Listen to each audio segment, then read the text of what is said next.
사람들이 하나님께 영광을 돌린다라고 할 때 떠오르는 장면이 있으실 거예요.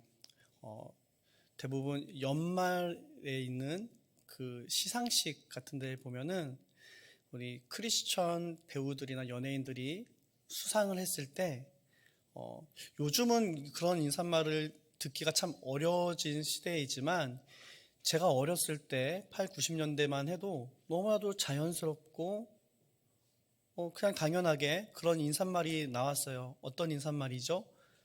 이 모든 영광을 하나님께 드립니다.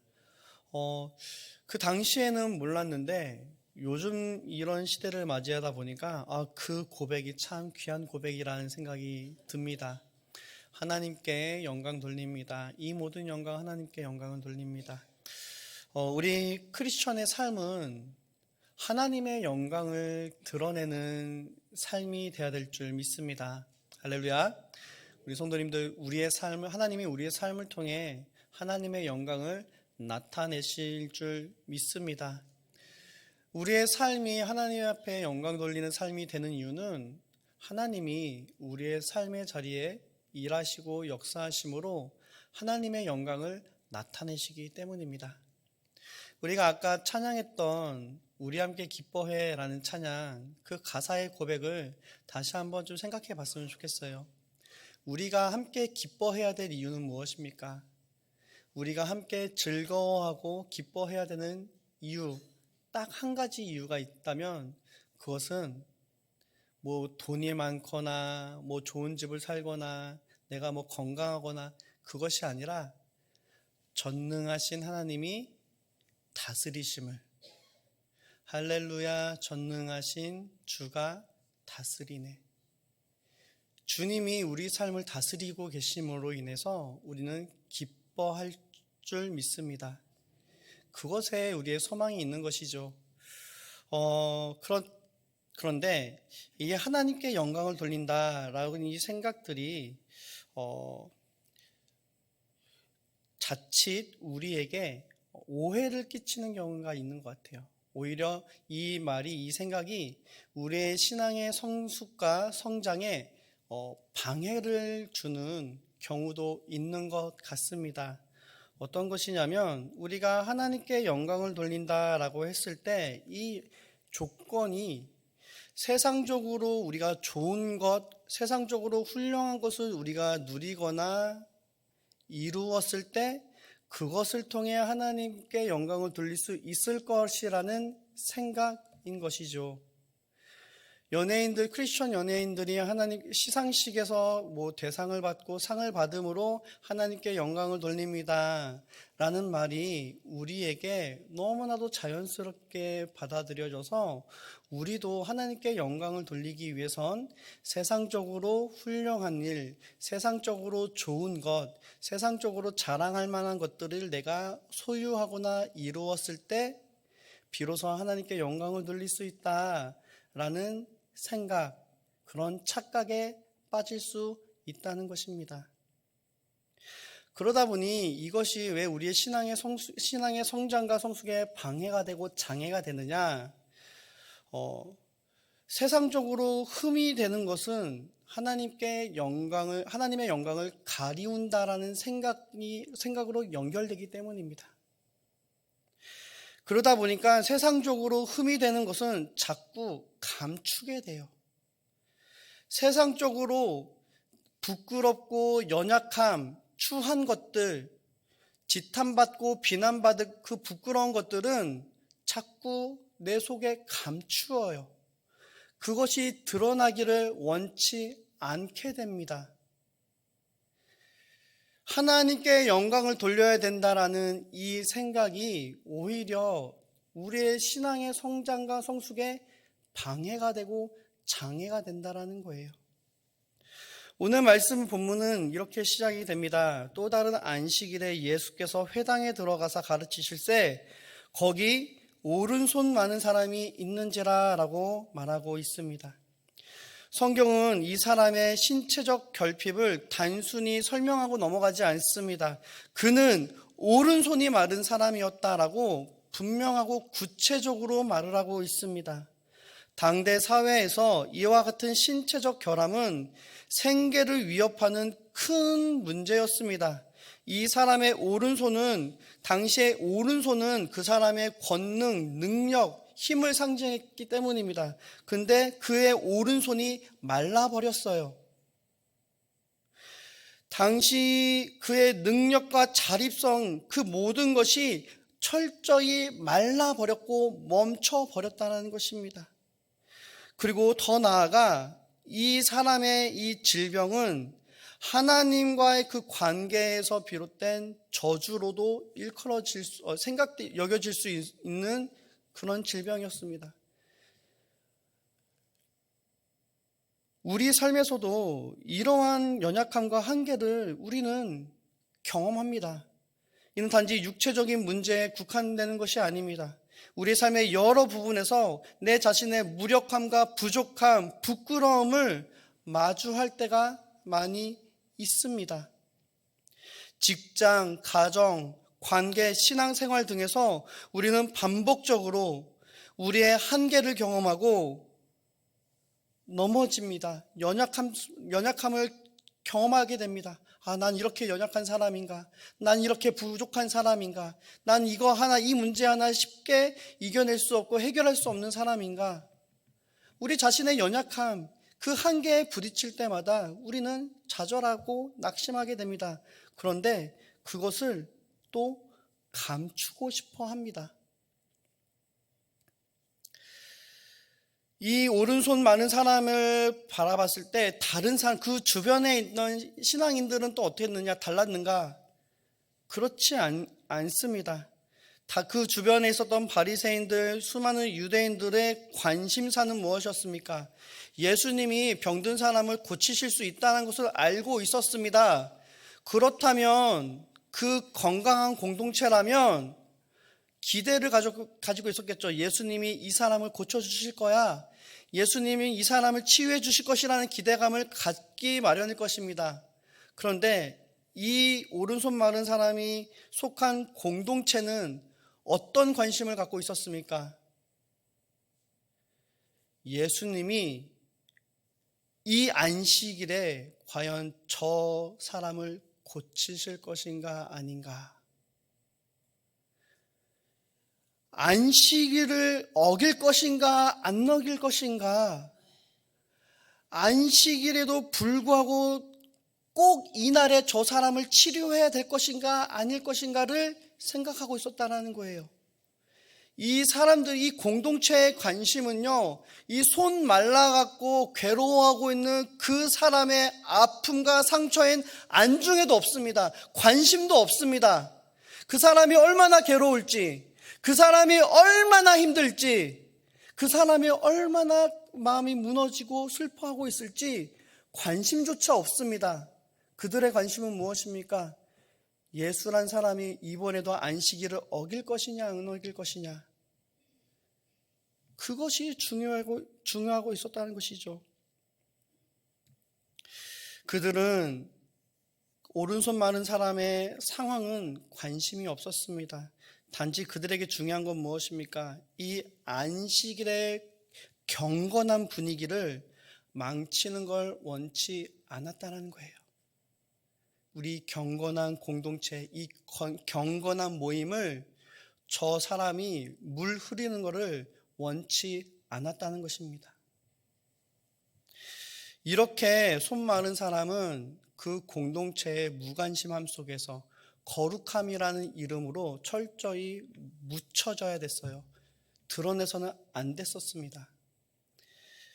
그런데 예수님께서는 어떻습니까? 놀라운 사실은 예수님께서 회당에 들어가시자마자 바로 이 손이 마른 사람을 주목하신다는 것입니다. 성경은 그 많은 사람이 그 회당에 있었음을 말하고 있습니다. 수많은 사람이 눈뜨고 지켜보고 있었습니다. 수많은 사람이 안식일의 거룩함을 즐기려고 그 모임 자리에 있었습니다. 수많은 사람들이 눈에 불을 켜고 과연 예수가 이 안식일을 지킬 것이냐 망칠 것이냐, 그거에 관심을 두고 있었습니다. 그런 상황에서 예수님은 누구를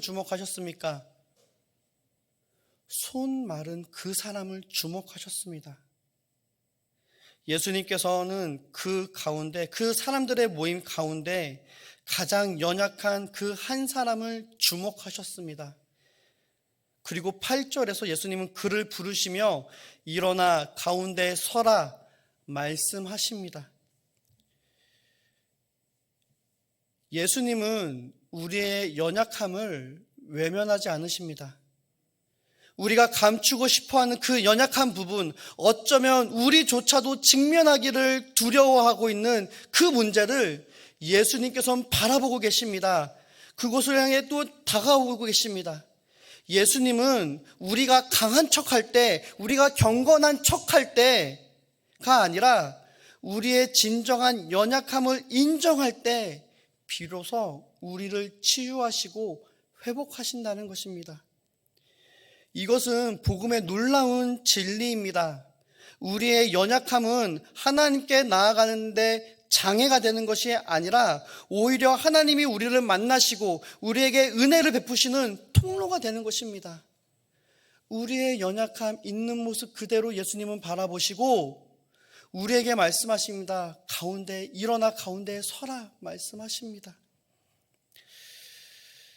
이 사건에서 이 종교 지도자들은 예수님을 고발할 기회를 찾고 있었습니다. 아까 말씀드렸지만 그들의 초미의 관심은 예수님이 안식일을 지킬 것이냐 안 지킬 것이냐 거기에만 관심이 있었던 것이죠. 그들은 예수님이 안식일에 병을 고치는 행위를 통해 율법을 어길 것이라 생각하고 그를 고발할 빌미를 잡을 기회만 엿보고 있었던 것입니다. 그런 상황 속에서 예수님께서는 그들에게 단호하게 말씀하십니다. 우리 9절 말씀인데요. 우리 9절 말씀 함께 읽겠습니다. 예수께서 그들에게 이르시되 내가 너희에게 묻노니 안식일에 선을 행하는 것과 악을 행하는 것, 생명을 구하는 것과 죽이는 것 어느 것이 옳으냐 하시며 예수님이 물어보는 거예요. 내가 너에게 묻노니 안식일에 선을 행하는 것이 옳으냐 악을 행하는 것이 옳으냐 생명을 구하는 것이 옳으냐 죽이는 것이 옳으냐 이 물음을 던지고 있는 것입니다. 율법을 준수하는 것만이 목표가 되어서는 안 된다는 것이 예수님의 가르침입니다. 안식일은 사람을 억압하기 위한 것이 아니라 하나님과의 관계를 새롭게 하고 생명을 살리기 위한 날인 것입니다. 예수님은 안식일의 참된 목적을 가르치고 계시고 율법을 넘어서는 사랑과 은혜를 보여주고 계시는 것입니다. 이 메시지는 오늘 우리에게도 중요합니다.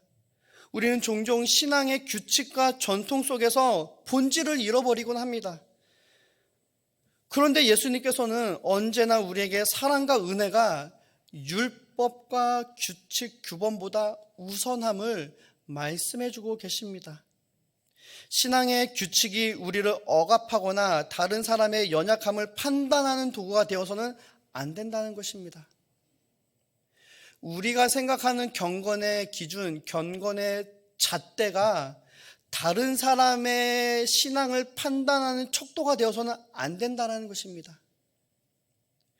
바리새인들은 거룩하게 힘썼습니다. 노력하였습니다. 그런데 그들은 그 규범으로 인해서 예수님을 십자가로 내밀었습니다. 그들은 안식일은 어기면 안 된다. 안식일에는 어떤 일도 해서는 안 된다라는 그런 생각에 사로잡혀서 지금 내 옆에서 씨름하고 있는 형제, 내 옆에서 슬퍼하고 아파하고 피를 흘리고 있는 그 형제의 아픔과 슬픔에는 무감각해져 버렸습니다. 오늘 우리의 모습은 어떻습니까? 우리 공동체 안에 우리가 소그룹, 우리 목장 모임 속에서 우리는 거룩함의 시간들을 보내고 있는데 그 거룩함에는 무엇이 있습니까? 우리의 연약함을 고백하고 우리의 연약함을 위해 함께 눈물을 흘리며 기도하는 사랑과 은혜가 있길 원합니다. 거룩함, 하나님의 영광은요, 나의 강함을 말하는 것이 아니에요. 하나님의 영광은요, 나의 완전함을 말하는 것에서 시작되지 않습니다. 나의 연약함을 말하고 나의 부끄러움과 나의 수치를 주님 앞에 고백하고 나아갈 때 주님께서 다스리시고 주님께서 치유하시고 주님께서 역사하여 주심으로 하나님의 영광을 나타내게 하시는 것입니다. 우리가 주님 앞에 있는 모습 그대로 나아갈 때 내 모습을 감추거나 꾸미지 아니하고 내 연약함, 나의 부끄러움 있는 모습 그대로 주님만 바라보고 나아갈 때 주님께서 고쳐주십니다. 주님께서 치유해 주십니다. 주님께서 역사하십니다. 그래서 이 연약한 나를 온전케 하여 주신 분은 예수이심을, 주님께서 나 같은 죄인을 살리시고 하나님의 거룩한 자녀 삼아 주신다라는 그 놀라운 은혜와 사랑을 나타내 주심으로 하나님의 영광을 돌리게 하신다는 것입니다. 우리의 은혜는요, 우리 주님 앞에 있는 모습 그대로 나아갈 때 주님께서 일하기 시작한다는 것입니다. 10절 말씀에 예수님께서 이렇게 말씀하십니다. 무리를 둘러보시고 그 사람에게 이르시되 내 손을 내밀라 하시니 그가 그리하매 그 손이 회복된지라. 이것이 은혜의 원리입니다. 우리의 연약함을 예수님 앞에 드리고 그분의 말씀에 순종할 때 예수님의 은혜의 역사는 시작이 되어집니다. 은혜는 우리의 노력이 아니라 예수님께서 우리를 향해 다가오시고 우리를 치료하실 때 임하는 것입니다.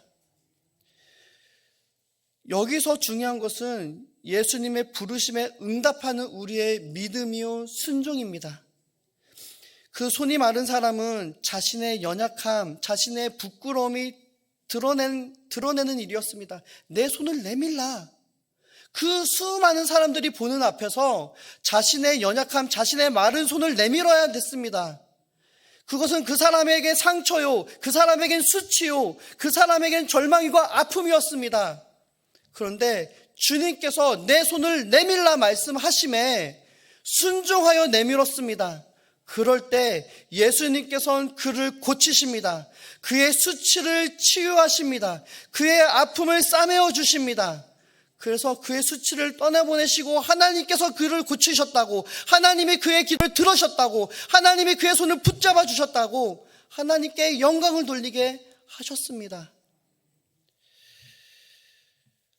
오늘 주님께서 우리 모임 가운데 우리를 이렇게 부르고 계십니다. 있는 모습 그대로 나아오라고. 그리고 나의 부끄러움을, 우리의 연약함, 우리의 수치와 우리의 부끄러움을 내밀으라고, 예수님 앞에 내어밀라고 예수님께서 말씀하고 계십니다. 예수님께서는 말씀하십니다. 두세 사람이 내 이름으로 모인 그곳엔 예수님께서 함께 하시겠다 약속하고 계십니다.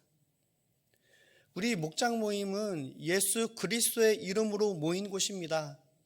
그곳에 우리 주님께서 함께 하십니다. 우리 주님께서 우리와 함께 하심을 믿으시기 바랍니다. 그럴 때 우리를 치유하시고 우리를 구원하시고 우리를 변화시키시고 우리를 성숙해 하시는 그 예수 그리스도 앞에 감추일 것이 무엇이 있겠습니까? 숨길 것이 무엇이 있겠습니까? 주변의 사람들을 바라보지 마십시오. 내 손을 내밀라 말씀하시는 예수 그리스도만 바라보십시오. 그 예수 그리스도를 바라보고 주님께 소망 두고 순종함으로 그 우리의 손을 내미실 수 있는 저와 여러분들 되어지기 원합니다. 그럴 때 그 모임이, 그 자리가 은혜의 시간, 은혜의 역사가 이루어지는 자리가 될 줄 믿습니다. 하나님께 영광을 돌린다는 것은 우리가 주님 앞에 순복하며 우리의 모든 모습, 있는 모습 그대로 다 내어놓고 오직 예수 그리스도만을 고백하며 나아갈 때 주님께서 이루시는 일입니다. 주님께서 역사하여 주실 줄 믿으시기 바랍니다. 오늘 예수님께서는 우리를 치유하기를 원하십니다. 우리의 아픔, 우리의 슬픔, 우리의 수치, 예수님은 바라보고 계시고 우리를 회복하기를 원하십니다. 우리의 수치를 씻어주길 원하십니다. 우리를 온전한 하나님의 자녀로 삼아주길 원하고 계십니다. 그 주님 앞에 지금 예수님께서 우리의 삶에서 주목하고 계시는 연약함이 무엇입니까? 내가 하나님의 영광을 위하지만 내 자존심 때문에 보이지 못하고 고백하지 못하고 나타내지 못하고 있는 나의 연약함과 나의 수치는 무엇입니까? 그 연약함을 예수님께 드리고 그분의 말씀에 순종할 수 있는 저와 여러분들 되어지길 원합니다. 우리가 그 연약함을 기꺼이 드러낼 때 예수님께서는 그 연약함을 통해 우리에게 은혜를 부어주실 줄 믿습니다. 내 손을 내밀라 이 예수님의 음성에 응답하며 우리의 연약함을 그분께 드리실 수 있는 저와 여러분들 되어지길 원합니다. 그리고 그 속에서 경험하게 될 치유와 회복을 기대하며 오직 예수 그리스도 앞에 전심으로 나아가실 수 있는, 또 예수 그리스도 앞에 온전히 세워져 가는 우리 모든 목장 모임 되기를, 우리 모든 성도님들 되기를, 또 우리 공동체 되기를 예수 그리스도의 이름으로 축원합니다. 우리 함께 찬양하며 기도하며 나아가도록 하겠습니다. 우린 연약합니다. 그런데 주님은 완전합니다.